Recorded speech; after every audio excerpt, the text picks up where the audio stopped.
네, 안녕하십니까. 장재준입니다.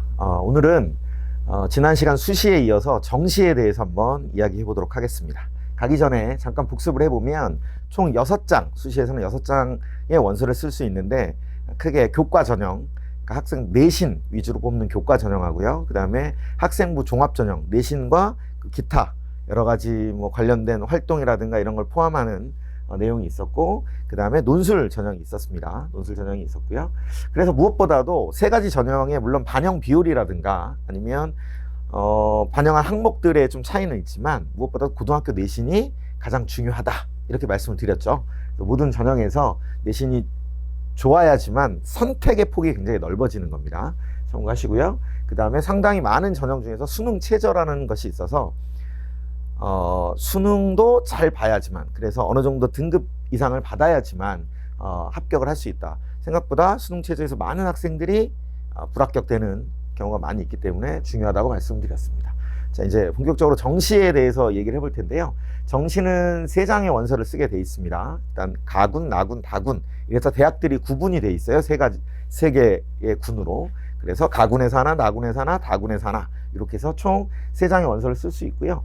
그다음에 두 번째 포인트는 정시가 확대되고 있다는 겁니다. 뭐 뉴스에서 많이 보셔서 아시겠지만 뭐 공정성이라든가 수시의 공정성, 그렇다고 수시가 불공정한 건 아니지만 어쨌든 여러 가지 문제 제기들이 있기 때문에 정시를 좀 확대한다라는 그런 기조에 의해서 이따가 뭐 보여드릴게요. 어느 정도까지 확대를 하는지 점점 늘어나고 있다 비율이라는 거고요. 세 번째 N수생이라고 해놨는데 보통 일반적으로 재수생이라고 얘기하죠. 고등학교 3학년 때 시험을 한번 봤는데 뭐 시험을 못 봤거나 혹은 잘 봤는데 내가 원하는 성적만큼 나오지 않아서 1년 더 공부하는 그런 학생들. 그리고 요즘에 반수생이라는 얘기도 많이 있습니다.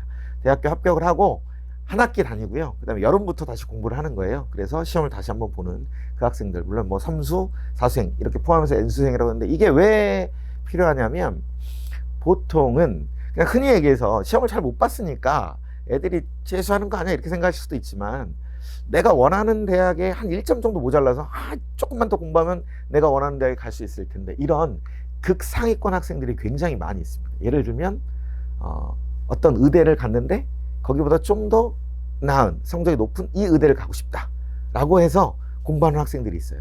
혹은 서울대 공대를 갔다가 서울대 의대 가고 싶다고 혹은 다른 의대를 가고 싶다고 해서 공부하는 학생들이 꽤 있습니다. 그래서 그 학생들이 왜 이 정시에서 중요한 포인트를 차지하느냐, 그러니까 재학생 입장에서 보면 처음에는 재학생들끼리 경쟁할 때는 어느 정도 상위권에 있다가 이 N수생들이 쭉 본격적으로 시험을 보기 시작하는 그 시점이 되면 갑자기 자기는 똑같은 점수를 맞았는데 조금씩 떨어지는 일이 벌어지거든요. 위에 잘하는 학생들이 막 이렇게 겹겹이 들어오기 때문에. 그래서 정시에서는 이 부분도 상당히 고려해야 된다. 다시 그냥 재학생 입장에서 보면 절대적으로 좀 잘해야 된다. 자연스럽게 밀릴 거기 때문에, 경쟁자들이 많이 생기기 때문에 절대적으로 잘해야 된다. 그 얘기를 말씀을 드리는 겁니다. 자, 볼까요? 정시는 수능이죠. 수능 2022년 수능 기준으로 보면 수능 시험은 11월 18일에 보게 돼 있고요. 원서 접수를 12월 30일부터 1월 3일까지 약 5일간에 걸쳐서 원서 접수를 합니다.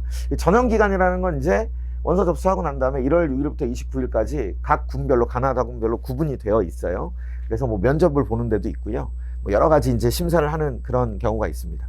그 다음에 정시 합격자 발표를 2월 8일까지 합니다. 그리고 난 다음에 추가 합격이라는 게 있어요. 또 추가 합격이라는 거는 그 다음 이제 2월 9일부터 11일까지 정시 합격자가 등록을 하는데 발표하고 어느 대학에 합격했습니다 하는데 어떤 학생 같은 경우 가군, 나군, 다군 세 군데 다 합격할 수가 있잖아요. 그 중에서 내가 마음에 드는 학교가 가군에 있어요. 그럼 나군, 다군은 내가 합격했지만 등록을 하지 않겠죠. 등록이 끝나고 나면 그럼 미등록 인원만큼의 정원이 발생을 하겠죠. 그렇죠? 그 학생들에 대해서 추가 합격이라는 걸 학교에서 통보를 하고 계속 확인을 해야 돼요. 사실은 뭐 좀 나중 얘기긴 한데, 그래서 그 추가 합격자들까지 다 이렇게 계속 해서 인원을 계속 채우게끔 돼 있습니다. 근데 뭐 나군에서 또 이 학생을 추가 합격이라고 했는데 그 학생이 또 등록을 하잖아요. 그럼 그 다음 학생 계속 내려가기도 합니다. 그런 일들이 벌어진다는 겁니다. 결국은 근데 이제 이건 이제 흐름이고요. 수능이라고 얘기했는데 정시는 그냥 수능이죠. 수능을 잘 봐야 선택의 폭이 넓다. 물론 이 다음 시간에 제가 2024년도 서울대 입학 전형에 대해서 설명을 좀 해드릴 텐데 약간의 변수가 생길 수도 있을 것 같아요. 거기서 뭐 내신 교과 성적을 좀 반영한다고 했기 때문에 그건 그때 가서 자세하게 설명을 드리고요. 어쨌든 수능, 정시는 수능을 잘 봐야 된다. 앞에 수시 같은 경우는 뭐 다양한 것들이 있었다면 이건 일단 수능을 잘 보고 그 성적을 가지고 지원할 수 있다라는 겁니다. 자, 그러면 이제 저 수능에 대해서 한번 알아보도록 하겠습니다. 자, 일단 수능 범위를 알아야죠. 우리가 보는 시험의 범위는 과목별로 보면 국어 같은 경우는 공통으로 독서 문학은 공통으로 보는 겁니다. 그래서 34문항이 나오고요. 74점 배점이 되어 있어요. 문항마다 배점이 조금씩 다르고요. 그 다음에 이제 선택해서 화법과 작문, 언어와 매체 중 하나를 택하는 거예요. 그러면 이 과목은 공통되게 11문항이 나오고요. 그 다음에 26점의 배점이 되어 있습니다. 자, 국어는 어쨌든 공통의 과목이 있고 그 다음에 화법과 작문, 언어와 매체 중 하나를 택해요. 자, 그럼 다음 수학에서도 이야기하겠지만 공통으로 보는 수학원, 수학 2 과목 역시 74점 배점이 돼 있고 미적분, 기하, 확률과 통계 중 하나를 택하는 겁니다. 그러면 거기에서 8문항을 내요. 그게 26점의 배점이 되어 있습니다. 자, 국어, 수학을 왜 이렇게 묶었냐면 공통된 과목들이 있고 선택이 있잖아요. 그렇죠? 그러면 화법과 작문과 언어와 매체 중 둘 중에 하나를 선택했는데 화법과 작문은 문제가 좀 어렵게 나오고 상대적으로 언어와 매체는 쉽게 나온다고 하면 그렇죠? 하면 이건 내가 과목 선택한 거에 의해서 불리해지는 거잖아요. 그렇죠? 그런 문제가 발생하면 안 되겠죠. 그래서 조정 점수라는 걸 합니다. 계산을. 조정 점수라는 식이 있는데 공식에 의해서 조정 점수를 해요. 그래서 최대한 보정을 해요. 근데 아무리 보정한다고 하더라도 사람이 느끼는 감정은 다를 거 아니에요. 그죠? 폭이 만약에 너무 커지다면 이걸 확 조정할 수가 없으니까. 마찬가지로 수학에서도 미적분, 기하, 확률과 통계 중에서 하나를 선택했는데 예를 들어 확률과 통계는 굉장히 어렵게 나오고 미적분은 굉장히 쉽게 나온다고 하면 확률과 통계를 본 학생들이 손해를 보겠죠. 그렇죠? 그러면 만약에 그랬다고 하면 어머님들 입장에서 혹은 학생들 입장에서 가만히 계시겠습니까? 그렇지 않죠. 난리가 나겠죠. 그래서 이 선택 과목에선 절대로 아주 어려운 즉 극고난도의 문제를 출제할 수가 없을 겁니다. 없다라는 건 아니고 없을 거라고 조심스럽게 하지만 굉장히 확신을 가지고 말씀을 드리는 겁니다. 왜냐면 문제가 생기니까. 그렇죠? 그래서 실제 그리고 예시 문항에도 그렇고요. 수학 같은 경우도 수학원, 수학 2에서 어려운 문제가 다 나와요. 어려운 문제가 다 나오고 저기서 변별을 하고 여기는 최대한 비슷하게 만든다. 그러니까 내가 어떤 과목을 선택했느냐에 따라서 불리함, 유불리가 발생하면 안 되기 때문에 무조건 선택 과목은 최대한 비슷한 수준으로 낸다. 그러려면 평이하게 낼 수밖에 없어요. 물론 그 내용 자체가 당연히 어렵기 때문에 느끼는 거 나는 그래도 어렵던데요. 아니, 그건 공부를 안 해서 그런 거고요. 공부를 잘하는 학생들 근데 똑같은 수준에 있는 학생의 입장에서 보면 선택 과목에 유불리는 없어야 한다 이겁니다. 다만 과목 자체의 특성상 내가 어려워하는 경우가 생기겠죠. 그죠? 내가 어려워하는 경우가. 자, 국어는 제가 전문가 아니기 때문에 좀 미뤄두고요. 수학 같은 경우를 보면 미적분, 기하, 확률과 통계 중에서 내가 어려워하는 게 있어요. 그럼 내 공부하기 좀 성향상 쉬운 과목이 있죠. 그죠? 별로 크게 막 동의하진 않는데 어쨌든 약간 그런 건 있습니다. 그런 게 있고 또 하나는 나중에 볼 텐데 우리 학교 들어오려면 그냥 이거 해야 돼 라고 선택한 지정해 놓은 것들이 있어요. 그거에 따라서 과목을 잘 선택하고 공부를 해야 됩니다. 다만 중요한 건 수학원, 수학2에서 모든 건 갈릴 것이다 라고 생각하시면 돼요. 그 말은 수학원, 수학2의 공부를 어마어마하게 열심히 그리고 많이 해두어야 된다 이거죠. 물론 이제 고등학교 1학년 때 배운 고등수학은 밑바탕이 깔려 있는 겁니다. 이걸 염두에 두시라. 그러니까 여기서 포인트는 선택 과목에서 내가 무엇을 선택했느냐에 따라 어떠한 불리함은 발생하지 않을 것이다. 그러니까 그런 생각은 다 접어두고 공통으로 보는 과목에 우선 완벽함을 취해놓고 그 다음에 내가 선택한 과목에서도 당연히 좋은 점수를 맞을 수 있도록 해야 된다는 거죠. 공부의 비중이 어디가 중요하냐 이 말씀을 드리는 거예요. 자, 다음 다목 과목 범위를 보면 사회탐구, 과학탐구 이건 다 묶어서입니다. 20문항 50점이 있고요. 여기 있는 사회탐구 9과목과 과학탐구 8과목 총 17개 과목 중에서 최대한 2개를 선택하는 겁니다.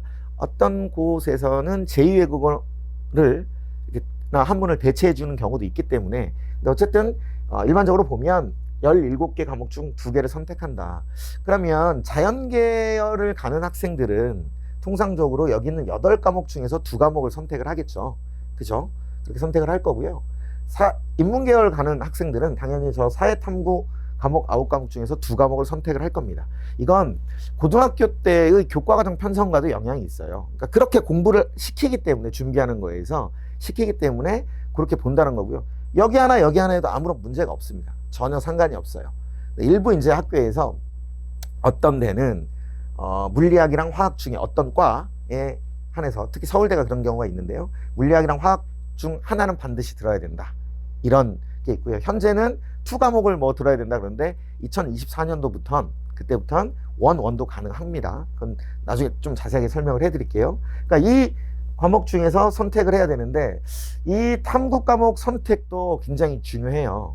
탐구 과목에서 어떤 과목에 따라서 나중에 이제 보는 표준 점수라든가 이런 계산법이 좀 달라지기도 하고요. 그러기도 하고, 나와 맞는 것, 그 다음에 다시 말씀드리지만 커리큘럼 상에서 어떤 것들이 포함되어 있느냐, 그러니까 어느 시기에 공부하느냐도 되게 중요하거든요.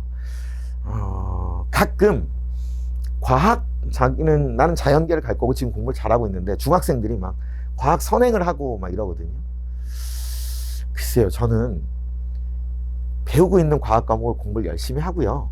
그 다음에 수학이라든가 국어에 대한 건 동의하는데, 과학 과목 선행하는 건 글쎄요, 잘 모르겠어요. 이게 그러니까 뭐 영재고나 영재고나 뭐 어떤 자기가 원하는 특수한 어떤 학교를 가기 위해서 공부하는 건 모르겠는데, 그렇지 않다면 수능을 위해서 과학 선행은 굳이 중학교 때는 하지 않으셔도 됩니다. 다만 배우고 있는 내용에 대해서 열심히 공부를 하고, 그 다음에 그 관련된 오히려 서적들, 책들 이런 것들을 좀 많이 읽어두는 게 도움이 되지 않을까 싶습니다.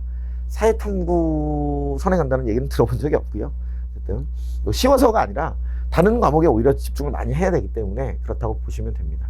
어떤 걸 선택해야 되느냐, 그건 이제 고등학교 2학년 때부터 차근차근 준비해서 자기와 맞는 과목, 그리고 자기 성적이 잘 나오는 과목의 특성들이 좀 있거든요. 그거에 따라서 선택을 하시면 될 것 같습니다.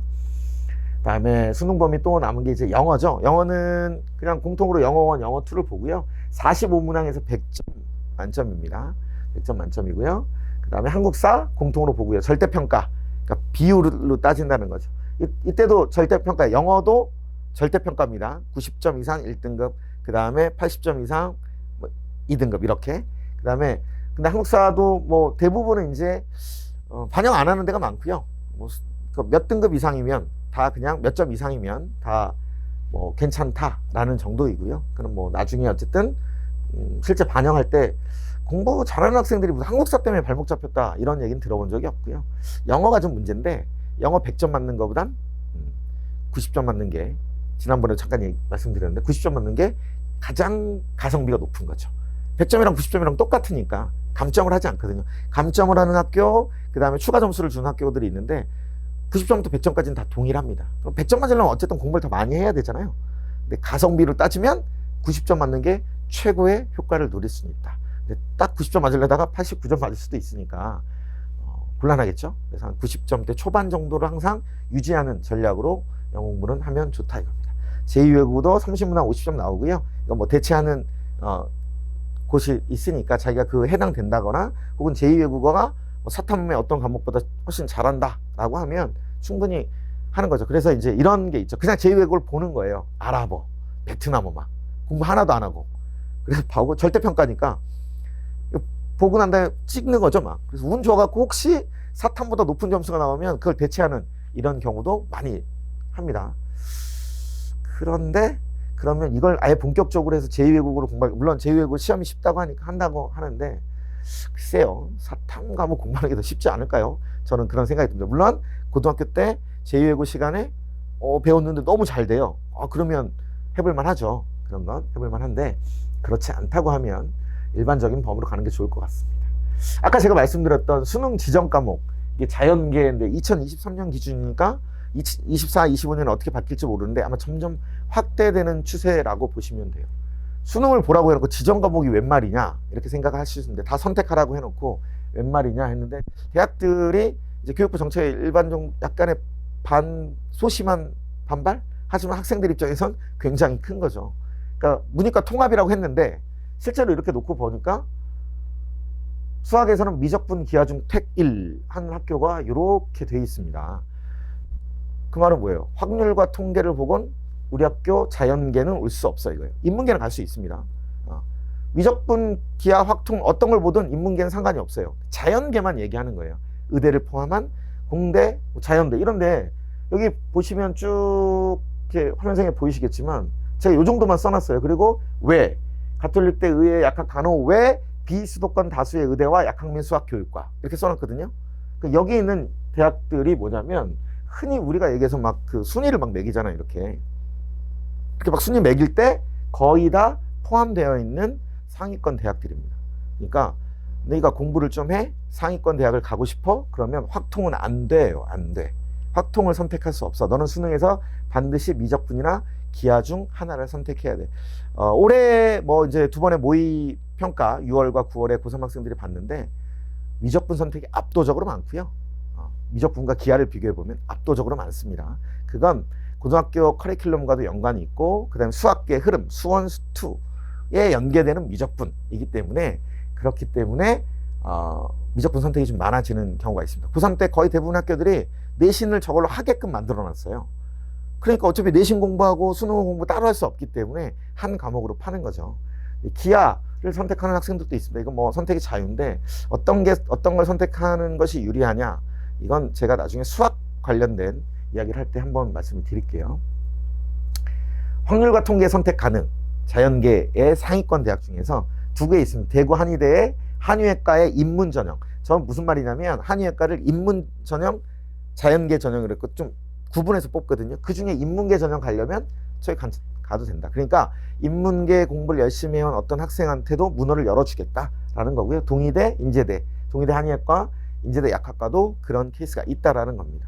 다수가 저기 포함되어 있다라는 거죠. 그러니까 상위권이야. 그러면 저 하는 거고 미적분 기하를 해야 되는 거죠. 그냥 미적분과 기하 중 택 1. 물론 이제 뭐 그럼 확률과 통계까지 다 해야 되느냐, 이런 구조가 돼요. 커리큘럼 2학년 때 막 확률과 통계 들어가 있는 필수로 지정되어 있는 학교도 되게 많거든요. 그러면 결국 미적분, 확률과 통계 다 하게 돼 있습니다. 그때 가서 나의 성적, 그리고 내 지망하는 걸 보고 선택을 하셔도 됩니다. 근데 최소한 상위권 대학을 가려면, 상위권 대학 자연 계열을 가려면 미적분을 해야 된다. 이런 게 있다라는 걸 아셔야 됩니다. 자, 정시 수능 방법 볼게요. 그때 이제 그 표준 점수, 뭐 100분위 표준 점수 이런 얘기를 했는데, 국어 수학은 표준 점수를 반영하고 탐구 과목은 100분위 표준 점수를 반영하는 데가 있어요. 자, 밑에를 같이 한번 볼게요. 100분위만 반영하는 대학이 있습니다. 그 다음에 표준 점수를 반영하는 대학이 있어요. 표준 점수에 대해서 얘기를 했죠. 내가 본 시험에서 평균을 빼고 그걸 표준 편차로 나눈 다음에 곱하기 몇을 해서 다시 계산하는 방법. 앞에서 설명을 했습니다. 그러니까 다 듣고 오셔야 돼요. 안 들으면 무슨 말인지 못 알아들어요. 그러니까 표준 점수는 어쨌든 그런 계산인데, 왜 그러면 서울대 같은 경우, 서울대 국민대 이런 데 표준 점수로만 반영을 다 하는데 그 점수가 실제 성적표에 표준 점수로만 표시가 되거든요. 수능 성적표에 그때 보셔서 아시겠지만 표준 점수로 표시가 되거든요. 그래서 걔네는 그냥 이렇게 투명하게 반영을 해요. 근데 자, 연대, 고대, 서강대, 성균관대, 한양대, 서울대를 제외하고 꽤 이름 있는 대학교에서 국어랑 수학은 표준 점수를 반영하는데 탐구 과목은 100분위 표준 변환 점수라고 얘기를 해요. 이게 무슨 말이냐면, 탐구 과목에 어떤 과목, 예를 들어서 지구과학 1과 화학 1을 선택했는데 만점자 기준으로 보면 이 둘의 표준 점수가 딱 같지가 않아요. 다 다르거든요. 약간씩의 차이가 나요. 그런데 100분위는 변할 일이 없죠. 만점자니까 나는 그냥 절대적인 거잖아요. 100%잖아요. 100%. 그죠? 그러니까 그게 더 합리적이다라고 얘기하는. 그럼 국어 수학은 왜 안 하느냐? 저 과목에서 어쨌든 조정하는 게 표준 점수가 맞긴 맞는데, 여기서 뭔가 탐구 과목에서 약간의 자기들만의 룰, 학교마다 또 조금씩 다르거든요. 그 반영하는 방법이. 자기들만의 룰을 가지고 100분이 변환 표준 점수라는 걸 한다라는 겁니다. 아씨, 왜 이렇게 복잡해 생각하지 마시고요. 그냥 시험 잘 보면 돼요. 그러면 절대적으로 위에 있으면 그건 다 표준 점수로 하든 100분이 변환 표준 점수로 하든, 다만 이건 탐구 과목에서 과목 선택에 불리함이 없다라는 거죠. 네, 그냥 표준 점수를 반영하면 항상 일치하지는 않으니까 어떤 때에 따라서 약간씩 좀 차이가 생기긴 합니다. 그 점수는요. 그렇게 보시면 될 것 같고요. 100분위는 그냥 상위 몇 프로 이상 딱 그 자기가 맞은 그 비율 가지고 하는 거죠. 등급도 아니고 그냥 오로지 그것만 갖고 한다라는 겁니다. 여기 있는 대학들과 그 다음에 제가 이렇게 해놓은 거예요. 세종대까지는 전부 다, 세종대까지 전부 다고, 플러스 뒤에 있는 카톨릭 때부터 이렇게 쭉 있는 데들은 의대들이 이렇게 반영을 한다는 거고요. 여기는 단국대만, 단국대는 전부 다, 그 다음에 플러스 이 의대들은 100분위로 반영한다는 것이고, 그 다음에 표준 점수는 요 서울대, 홍대, 국민대 세 군데에다가 나머지 이 대학들의 의대들이 된다는 얘기입니다. 그 말을 표현하는 겁니다. 이해되시죠? 수능 반영 방법입니다. 이게 표준 점수가 있고, 다시 헷갈리시면 다시 한번 보셔야 돼요. 성적표 보는 방법에 대해서. 그래서 각 대학마다 약간씩 반영하는 비율이 다르다. 공통된 건 시험을 잘 보고 나면 다 좋겠죠. 그죠? 정시 확대, 아까 말씀드렸죠. 정시가 확대되고 있다. 이게 한참 시끄러웠어요. 어쨌든 시끄러워서 이게 되고 있는데, 21년 기준으로 서울대 같은 게 23.2%인데 22년 입시 전형, 올해 시험 보는 거죠.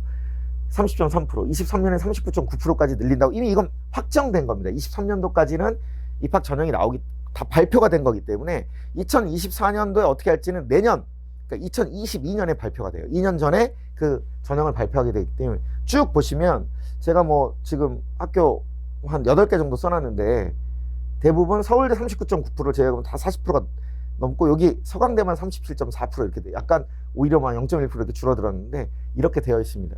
시대의 요구라기도 하고요. 그 다음에 어쨌든 그렇게 한다고 하니까 쭉 늘어났어요. 이게 최초 모집 인원 비율이라고 하는 거예요. 이 말은 왜 최초 모집 인원 비율이라고 하냐면, 아까 말씀드렸지만 수시에서 수능 최저를 못 맞춰갖고 2월 되는 경우가 굉장히 많이 발생해요. 그래서 여기서 막 비율이 막 늘어나기 시작합니다. 연세대 같은 경우는 이미 이때 35.6%인데 이미 이때 넘었어요. 40%를 이미 넘었어요. 다른 데들도 상당히 많이 늘어나 있는 추세입니다. 비율이. 그러니까 정시는 점점 늘어나고 있다. 볼게요. 정시 수시 비율. 이게 이제 오해들을 많이 하시는데, 수시가 월등히 많잖아요 라고 이렇게 얘기를 해요. 발표도 그렇고, 실제로 2021년도에는 77, 23.1%, 22년 75.7%, 24.3%, 78%, 오히려 더 늘어서 22%. 수시가 월등히 많죠. 그죠? 이렇게 해서 뭐 4대1 비율입니다. 거의 대부분이 다 수시예요. 그래서 수시가 중요합니다. 그러니까 애들이 가서 뭘 해야 되고요. 그걸 하기 위해서 뭐 봉사활동을 해야 되고, 뭘 해야 되고, 학교 활동을 많이 해야 되고, 막 해야 된다. 이렇게 얘기하잖아요. 맞아요. 그런데 이걸 이렇게 보시면 안 되고, 21개 대학교, 뭐 제가 임의로 정한 건 아니고요. 흔히 사람들이 얘기하는 상위권 21개 대학교의 수시 정시 비율을 보면 달라지는 거 보이시죠? 지금 현재도 32.4%, 39%, 41.2%까지 점점점 늘어나고 있어요. 점점점. 이게 그리고 여기에 플러스 알파가 된다는 겁니다. 여기서 일로 좀 더 밀린다는 얘기예요. 왜? 수능 최저 때문에 막 넘어간다고요. 2월이 되는 거예요. 그러니까 수시 모집 정원이 거기서 못 채우고 정시로 그대로 그냥 넘어가는 거예요. 그럼 이 비율이 더 늘어난다는 거죠. 점점점 늘어나고 있다. 그리고 잘못된 상식이라는 거. 전국적으로 보면, 전국적으로 보면 수시가 압도적으로 너무 많아서, 나는 정시로, 뭐 정시는 못 가는 거 아니에요? 이렇게 하는 건데, 그게 아니고 상위권 대학으로 보면 이렇게 좁혀진다는 얘기죠. 거의 반반까지도 갈 가능성이 높아요. 그러면, 그러니까 수시와 정시에 나에겐 선택권이 2개가 있는 거예요. 근데 일찌감치 뭐 하나를 버렸다. 이제 1학기 중간고사, 고등학교 1학년 중간고사 망치고 나서 공부하기 싫으니까 변명하는 게, 나는 내신이 안 좋아서 수시는 안 될 것 같아. 난 정시에 올인할 거야. 공부하기 싫다는 얘기죠? 공부 안 하겠다는 선언이에요. 그럼 심각하게 부모님들은 고민해 보셔야 돼요. 얘를 지금부터 공부를 안 시키고, 뭘 시켜야 되나? 뭘 가르쳐야 되나? 이렇게 공부하기 싫어요라고 선언한 거라고요. 나는 정시는 수시 안 돼 라는 건 공부하기 싫어요, 공부 안 할 거예요 라고 선언한 거예요. 마찬가지로 수능은 뭐 수능 어려운데 그냥 나 논술을 할 거야, 논술로 모든 거 다 할 거야, 뭐 혹은 다른 것만 할 거야, 나 지금 이게 시험 공부 안 하고 나 동아리 활동이 더 중요해, 조별 숙제가 훨씬 중요해, 이렇게 얘기하는 학생들이 있잖아요. 아니죠. 공부를 해야죠. 그죠? 수시, 정시 뭐가 중요하다가 아닙니다. 둘 다 중요한 겁니다. 둘 다 중요하고, 그래서 정시가 그리고 더군다나 점점점 늘어나고 있다. 그러니까 공부를 내신에만 집착하는 것이 아니라 수능에 맞게끔, 결국 내신과 수능의 차이는 많이 차이가 나지 않습니다. 큰 흐름대로 가야 돼요.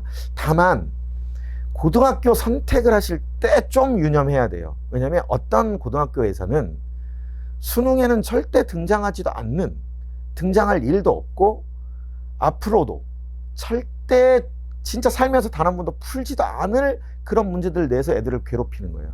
그럼 그동안 받는 스트레스, 그 문제를 풀기 위한, 그 공부하기 위한 노력, 이런 것들이 다 시간 낭비가 돼버린다는 거죠. 고등학교 선택할 때 주의해야 된다는 겁니다. 다시, 내신과 수능은 동일선상에 있는 것이다. 연계된 과목의 연계성이 있다. 다 동일하게. 내신 수학, 내신에서 보는 수학하고 수능에서 보는 수학이 다른 게 아니에요. 그런데 일부 고등학교에서 그렇게 내는 데가 있어요. 왜 그런지 모르겠는데, 애들 뭐 전교 1등 하는 애가 72점? 이건 정말 거지 같은 시험지인 거죠. 그런 학교들 피하셔야 돼요, 웬만하면. 아시겠죠? 그런 맥락에서 보시면 된다는 거고, 정시가 어쨌든 많이 확대되고 있고 더 확대될 것이다. 그래서 변수들이 막 발생하긴 하는데 이렇게 보시면 될 것 같고요. 또 뒤에 뭐 시간 나눠서 좀 길게 얘기할 부분들이 있으니까 일단 정시가 확대되고 있다, 이렇게 말씀을 드리는 거고, 과목별 반영 비율이라는 게 있습니다. 아까 봤지만 국어, 그죠? 전에도 말씀드린 국어, 수학, 탐구 과목, 상대평가하는 과목들이 있죠. 그래서 이 국수탐이 정을 하고, 영어는 감점 혹은 뭐 플러스 점수, 어쨌든 등급에 따라서 하는 거고요. 그 다음에 뭐 한국사 기준으로 삼는 대학들이 좀 있다. 얼마 이상은 돼야 돼 그래도. 근데 그 폭이 굉장히 좀 뭐라 그럴까요? 여유로워요. 어쨌든 그럼 제외하면 결국 국어, 수학, 탐구 과목이잖아요. 그렇죠? 탐구 과목 2개. 그러니까 국어, 수학, 탐구 과목이 거의 모든 당락을 결정한다고 보는데, 정시에서 보는데 이게 반영 비율이 달라요. 무슨 말이냐? 인문계열 예를 들면 서울대에서, 서울대 전체가 국어를 1로 기준으로 봤을 때 수학은 1.2, 탐구는 0.8의 비율을 반영한다라는 거예요. 자, 연세대 국어, 수학 똑같고요. 탐구 과목이 0.5예요. 자, 특이한 건 한양대 인문 계열, 상경대를 제외하고 인문계열은 1대 1대1의 반영 비율을 갖는 거예요. 이화여대 인문 국어 1, 수학 0.83, 탐구 과목 0.83. 약간 독특한 걸 좀 넣어 본 겁니다. 대부분은 저 위에 있는 기준과 비슷합니다. 연세대, 고려대 이런 흐름들이에요. 서울대. 그러니까 다시 여기는 똑같은데 공통된 건 이화여대를 제외하고 나면 탐구 과목의 비율이 좀 낮죠. 그죠? 그리고 수학의 비율이 높은 데가 서울대 인문 계열인데, 서강대, 그 다음에 한양대 상경 계열, 이런 데는 국어보다 탐구 과목 수학의 비율이 더 높다는 건 뭐냐면, 똑같은 100점이라고, 그냥 쉽게 표준 점수 계산하지 말고 100점이라고 생각하면 수학 100점 맞는 게 국어 100점 맞는 것보다 높다라는 거죠, 반영이.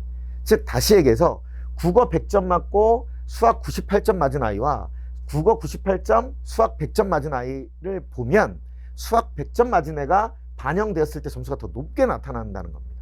물론 이제 표준 점수 차이에 따라서 될 텐데, 그냥 100점이라고 그냥 기준을 생각해 보면 똑같은 점수라고, 국어 수학의 합점수가 똑같으면 수학 점수가 높을 때 훨씬 더 높은 점수를 받는다는 거예요. 대학이 그렇게 반영한다라는 겁니다. 인문 계열이 이렇고요. 그러면 탐구 과목이 안 중요하네, 그게 아니라 다 중요한데 수학이 더 많은 비율을 차지하고 있다. 그래서 실제로 이제 이런데 이화여대 인문 계열 같은 경우 수학, 국어는 엄청 잘 보고 수학을 조금 못 봤어요. 탐구 과목도 잘 봤어. 그러면 이런데 지원하겠죠, 이렇게. 그죠? 비슷한 뭐 대학의 다른 데보다는 유리하겠죠. 그죠? 내가 수학을 잘 봤어요. 그럴 때 이화여대 인문계를 넣으면 안 되죠. 손해보는 거니까. 그쵸? 이해되시죠? 그럴 때면 서강대라든가 물론 이제 동일한 대학이라고 생각하지 않지만 어쨌든 비율을 보고 해야 된다는 겁니다. 이해되시죠? 자연계열 볼까요? 자연계열은 거의 동일합니다. 수학이 모두 다 높아요. 국어보다 반영 비율이. 탐구 과목은 좀 낮고 일부 성균관대, 자연대하고 의예과는 수학하고 탐구 과목 오히려 국어보다 더 높게 반영을 하고요. 여기도 마찬가지입니다. 연세대, 자연대, 의대 이런 데도 국어보다 높게 반영하죠. 그죠?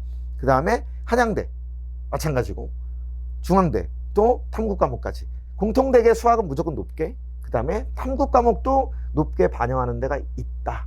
서울대는 어쨌든 공통되게 인문계나 자연계를 똑같이 하는데 나머지 대학들은 인문계와 자연계에 따라서 이 반영 비율이 다르다는 겁니다.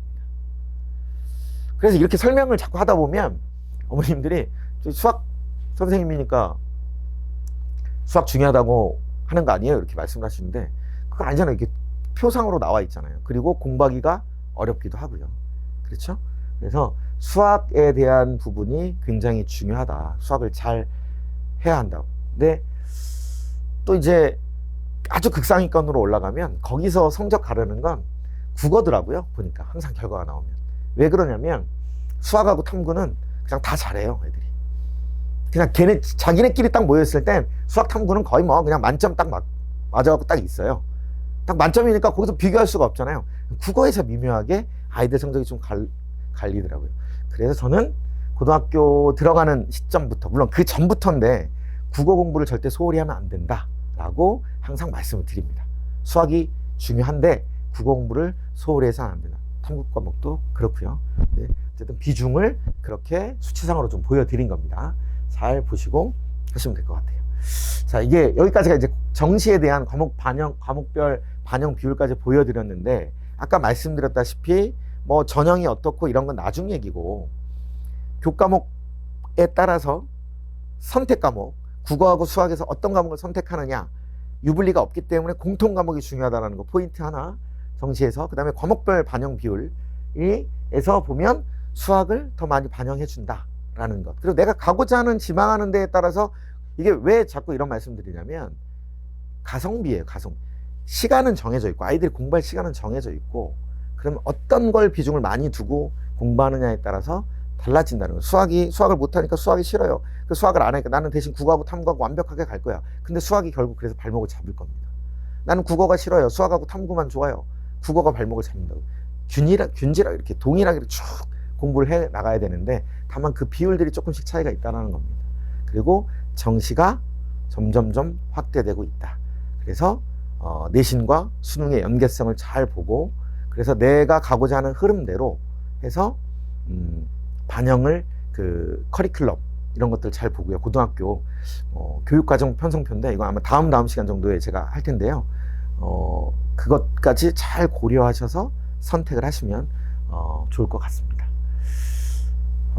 변수가 하나가 생겼어요. 2024학년도 서울대 입학 전형이 예고가 됐는데 여기에서 지금까지는 다른, 즉 2023년과는 다른 새로운 변수가 하나 생겼습니다. 서울대에. 서울대가 생겼다는 건 다른 대학들이 막 고민을 할 텐데 당장은 아니어도 따라가는 대학들이 생기지 않을까 싶습니다. 그래서 다음 시간에는 2024년도 서울대 입학 전형에 대해서 설명을 해드리고자 합니다. 왜? 우리 애는 서울대 못 가는데 이 생각하지 마시고요. 그거에 따라 나머지 대학들이 영향을 받을 거예요. 그래야지 큰 흐름을 알면 그러면 그 다음에 무엇이 또 중요해지나 라는 게 생깁니다. 수능이 거의 대부분 다였다라고 했는데 변화가 생기고 있다. 다음 시간에 2024년도 서울대 입학 전형에 대해서 자세하게 설명을 한번 해드리도록 하겠습니다. 예, 감사합니다.